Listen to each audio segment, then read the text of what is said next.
Ancora il Ciuppe, percussione, ancora lui, gran numero proprio del Ciuppete, e poi c'è la rete di Leo Di Qui Giovanni che la caccia in prima rete per lui in casa qui. Loris Basso. Si è chiusa bene la difesa rossonera, sta venendo fuori una opportunità. Eccola lì, attenzione lì sul primo palo, ancora Leo Di Qui Giovanni sull'assist di Aleix Borregan.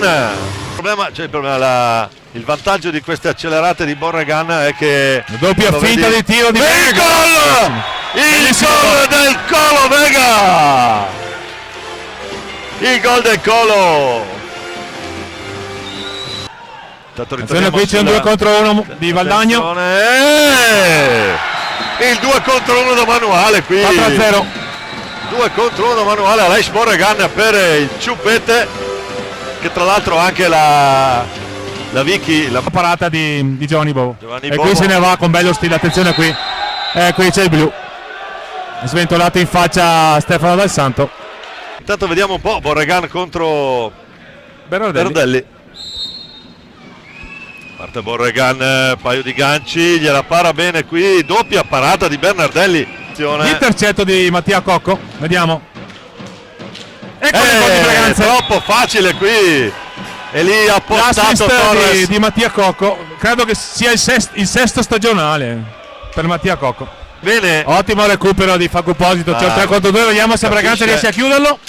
E c'è il gol di Mattia Cocco che riapre il derby. Il gol del Cocco a 0-3.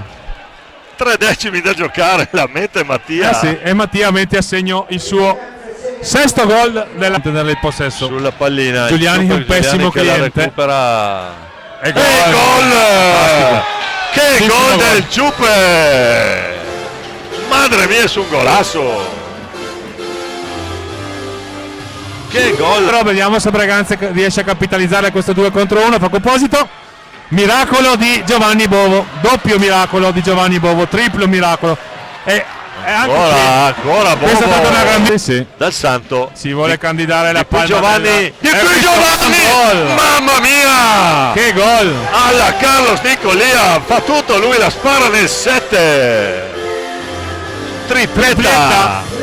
Palo, probabilmente era anche fuori dallo specchio della porta. Intanto un altro 2 contro 1. Scatenato Giovanni Bovo. Mamma mia, ancora il Ciuppe. Tripletta anche per lui. Spara una bomba centrale, bravo Zanfi qui perché ha avuto difficoltà a vederla partire. Costo di Pietro Agostini. Primo gol di questo campionato per Pietro Agostini, un cost to cost. Che gol! 2005-2004 i giocatori della Serie B, della Serie 2. Anzi 2006-2007 anche. Sì, beh, poi lo ricordiamo Braganza che ha almeno un paio di... c'è il gol di Mattia Cocco. Gol di Cocco! Sì, una magia dietro porta. Sì. Questa l'esperienza. Pensa un po' che dinastia. Nel calcio c'erano i fratelli sentimenti quarto. Attenzione intanto, è qui! Alla ricerca del gol. Eccola qua. Può andare lui! Mamma mia! Rivediamo il risultato finale. Y Sport che Valdagno 8, Veneta Lab ok Braganza 4.